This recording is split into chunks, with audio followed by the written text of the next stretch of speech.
Hello, Kym. Hello. Hello.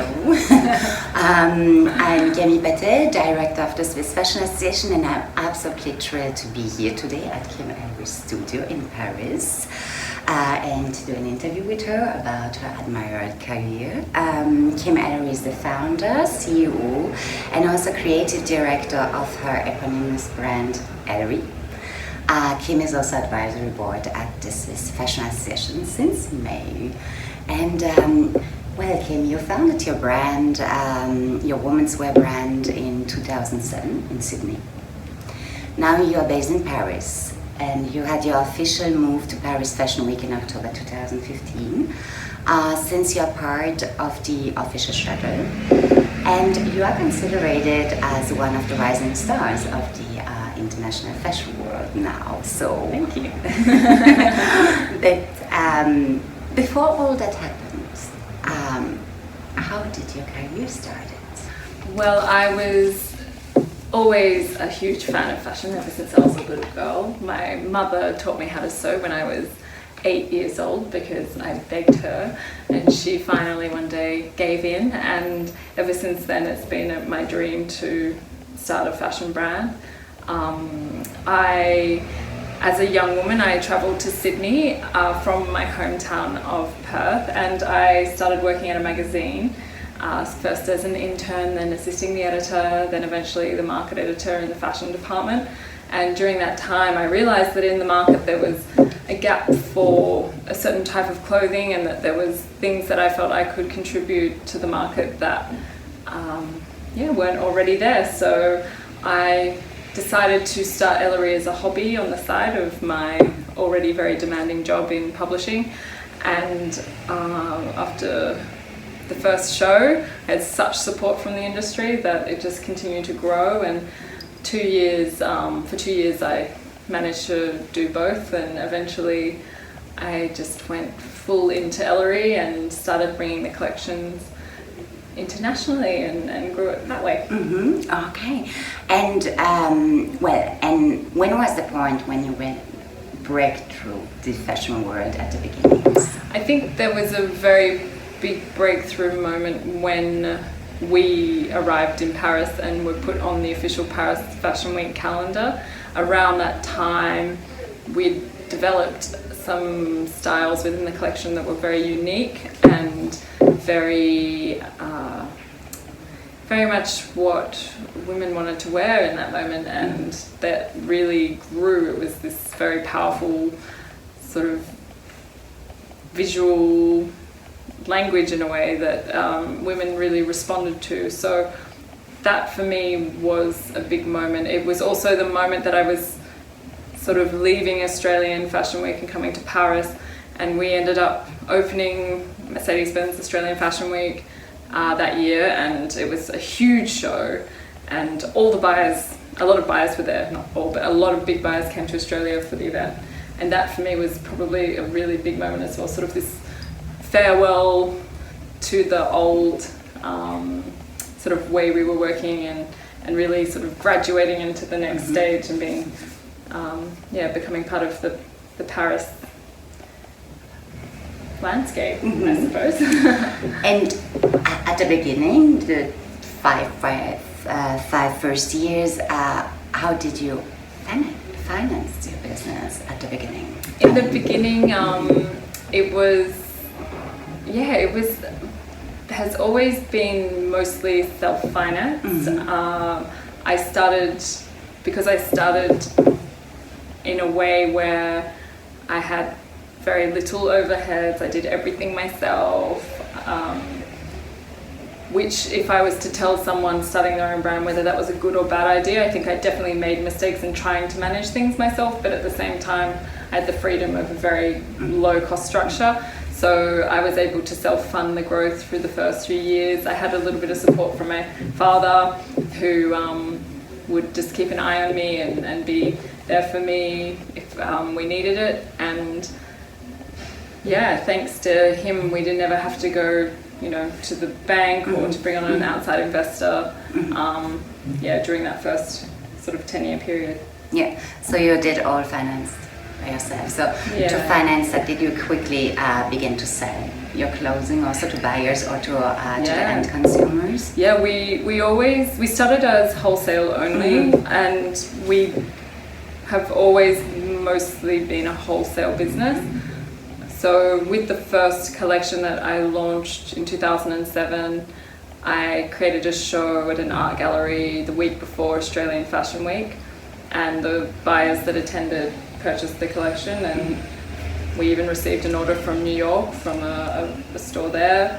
So it sort of started quite quickly, immediately, and the GFC hit in 2008, about a year after I launched. It was sort of a lot of businesses went under, and there was a lot of challenge. There was a big challenging moment in the international sort of financial realm.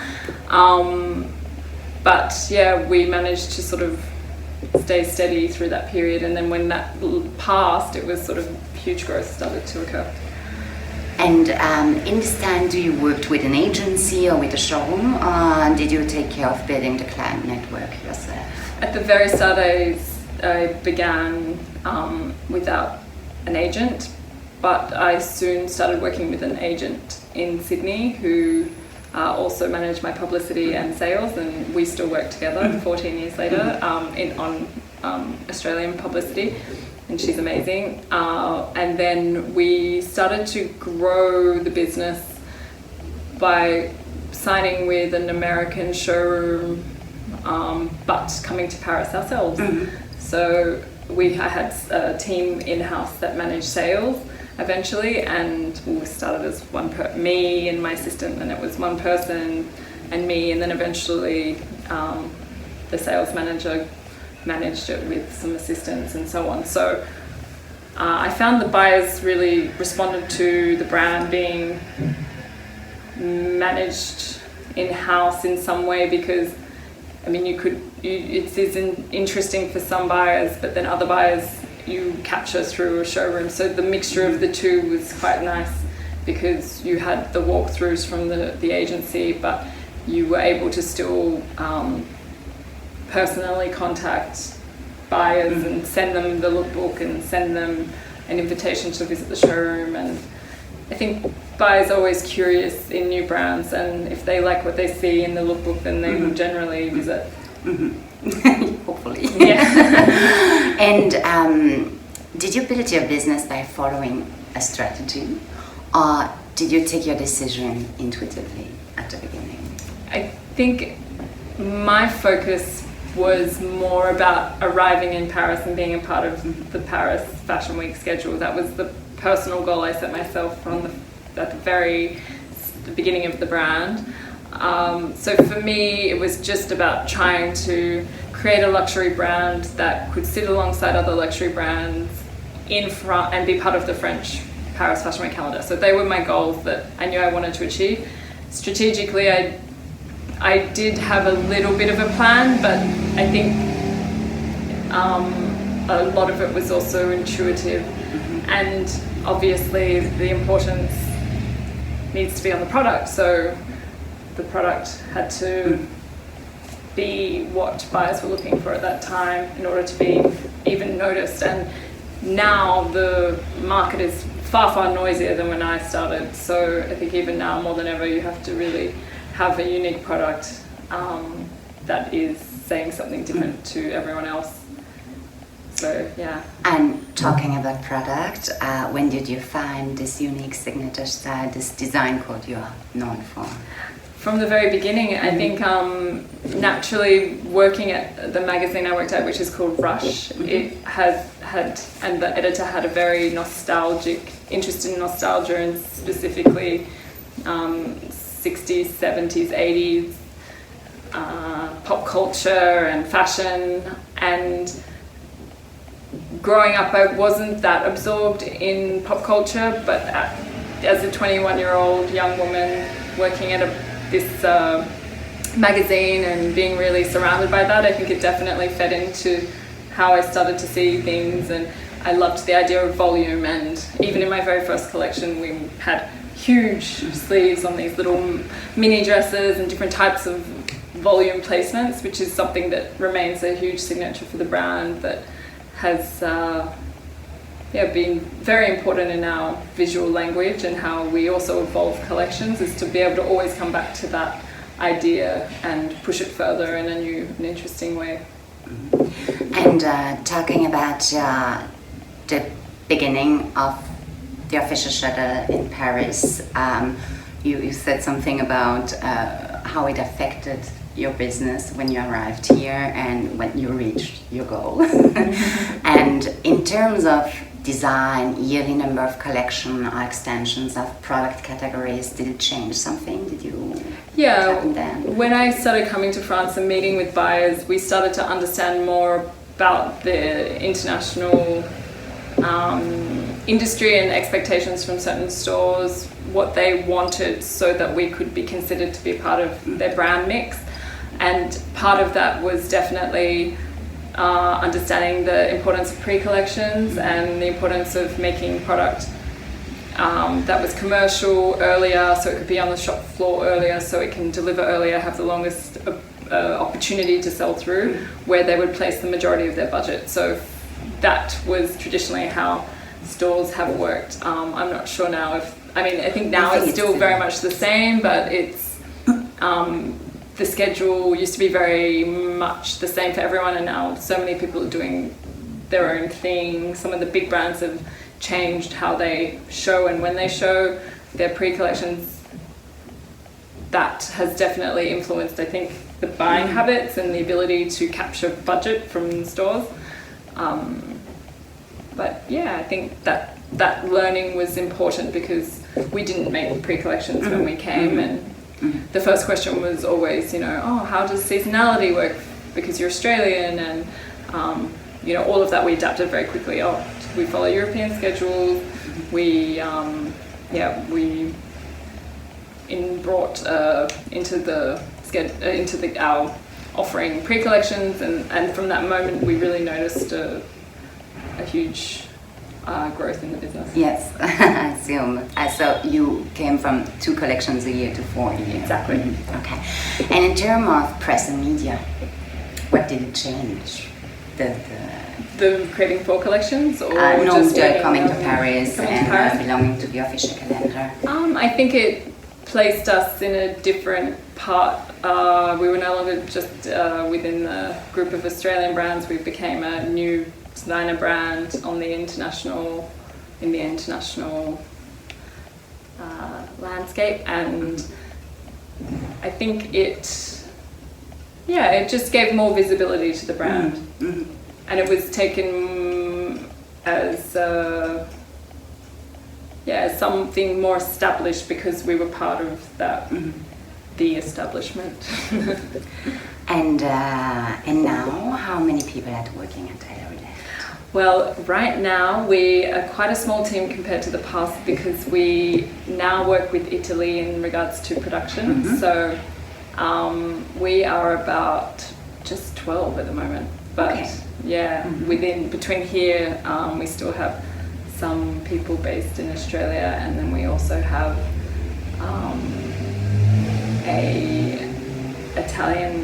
a few Italian partners that produce for us, which manage a lot of the workload that we used to have to previously manage ourselves.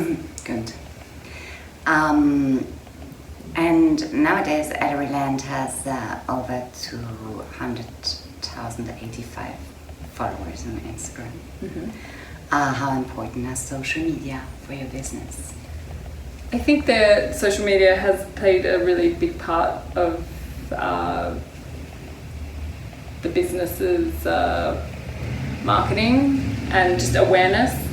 I think that is constantly changing. I think it's really important to understand how social media works and to work in harmony with the algorithm and the updates that they place on the algorithm.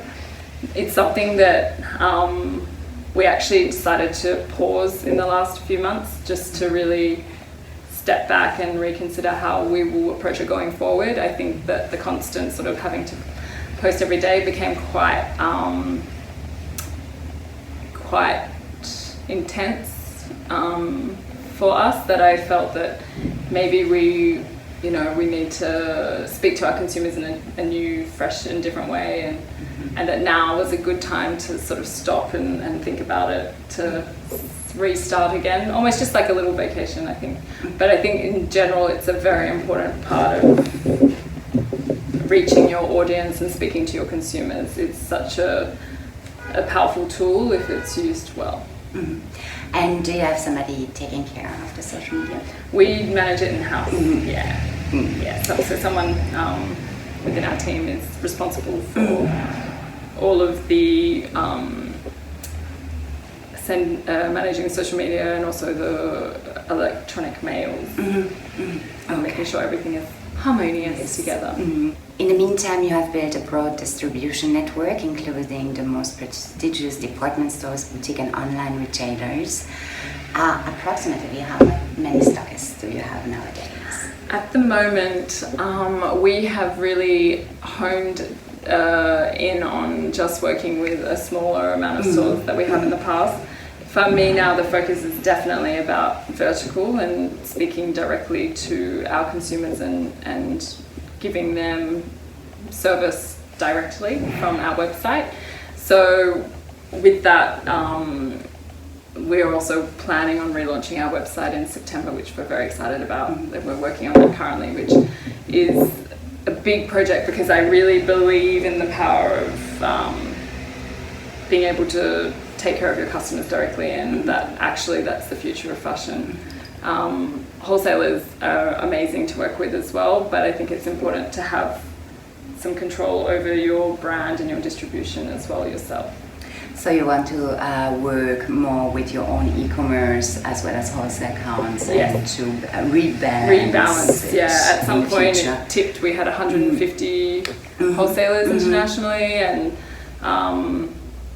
I think it's good to enjoy that kind of distribution, but right now I'm really wanting to keep that more around 30 to 40 to make sure that we work with the right partners, and we can also support those partners, that also we educate our customers where they can buy the product and ensure that they get good service.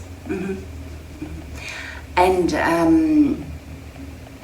in terms of turnover, how many percentage are wholesale for your business and how many are in your own e-commerce? At the moment it's around 80% wholesale.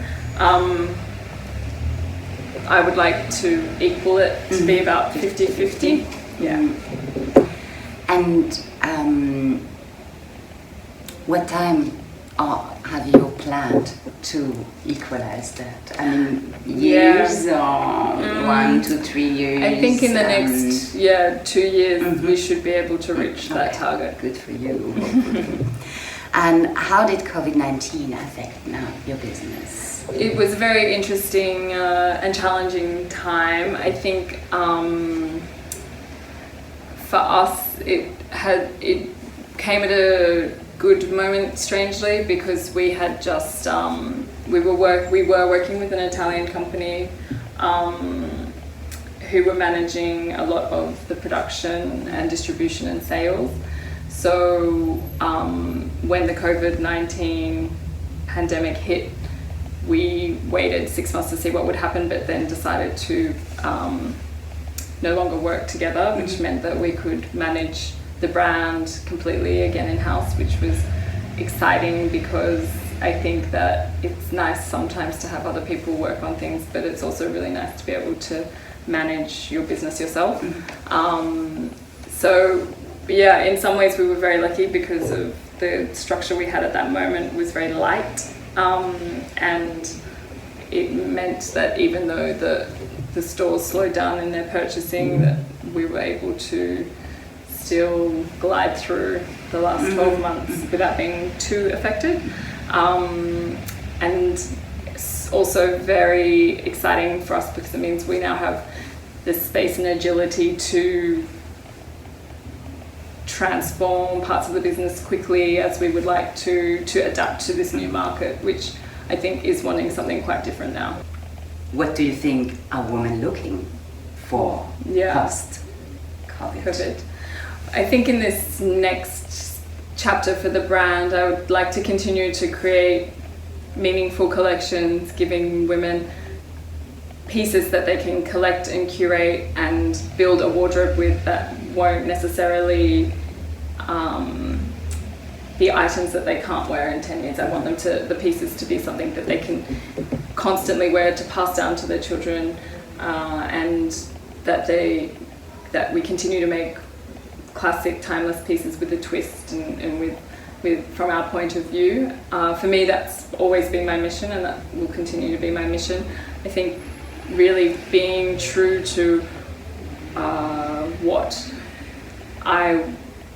how I see fashion and what I personally want to wear as well is really important in the creation of the collections, because as a modern woman myself, I constantly am looking for the right pieces, and I've always wanted to create and give those pieces to other women so that they don't have to overthink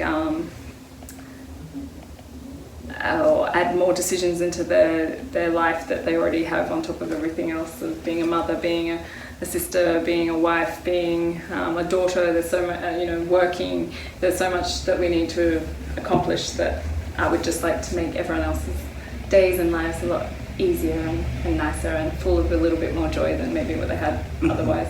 So it's something very personal also. Yes, yeah, absolutely. What about the digitization of fashion in the future? Well, yeah, that's interesting. We're quite enjoying learning more about the digital world and what can be made digitally. Augmented reality and just digital clothes, I think is super interesting and fun. And we launched a filter recently, and a few months ago, that was an augmented reality where you could wear a piece of jewellery from our archive couture collection, and that was really fun. I wanted people to be able to have fun and try on a piece in the collection, and the piece is quite large and bold, so I think it made it even more interesting after this moment where we've all been in confinement and not being able to go out as much. It was a nice moment to sort of play with technology and do something. And is it something you want to implement more into your business? Yeah, absolutely. I think it's I'm personally very interested in technology, and we already and always have used digital pattern making since way before other brands were using it. Since the first collection in 2007, everything was made digitally. So I think for me now, using avatars is really interesting, and there's a lot of software out there that I'm scheduling demos with, so I can learn more and more about it. Fine. Now, last but not least, the 3 most important things you learned as a CEO during those years. The 3 most important things. I think it's important to have the right people around you, to make sure that those people are aligned with your vision and that also bring a different perspective that you may not have. So I think seeking out that really key, strong team is really important. Secondly, I think being agile and being able to move quickly to adapt to changing markets is also something that is key as a CEO, to understand your business and to understand the market and understand how to adapt to it as it will constantly be changing. And thirdly, I wasn't prepared for this one. Sorry. No, but I think that's enough. I mean, I feel like there was the team and the agility and the flexibility to react also to change. It's very important. And the most important thing you learned as a creative director during this time? I think to trust yourself is really important.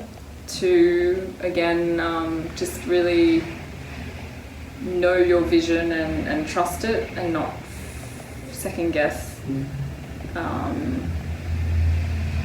Second guess what you would like to create, and also just go for it, shoot for the stars. You don't need to hold back. Don't let yourself be held back by your mind or other people saying that that's not possible, because I think you can always find a way. Good. And what tips would you like to give to young emerging designers? Young emerging designers, I think I would say it's really important to love what you do, because that is so key when you have your own company, your own brand. You work very hard, and it's important to love what you do. So first of all, understanding that it's a lot of work and making sure that you enjoy it. And I would also say, back to the CEO thing, surround yourself with good people and people that are going to support and advise you in the right way. Mm-hmm. I used to always say get a business degree first, but I think that's very important to understand business when you're a creative, because that's often where things can fall apart within fashion brands. Creatives not knowing what's going on the other side of the business, which is just as important. Mm. Okay. Thank you very much for answering all those questions. It was a pleasure talking to you, Kym. And thank you for visiting. Yes, you're very welcome. Thank you for having me here. So let's say bye-bye.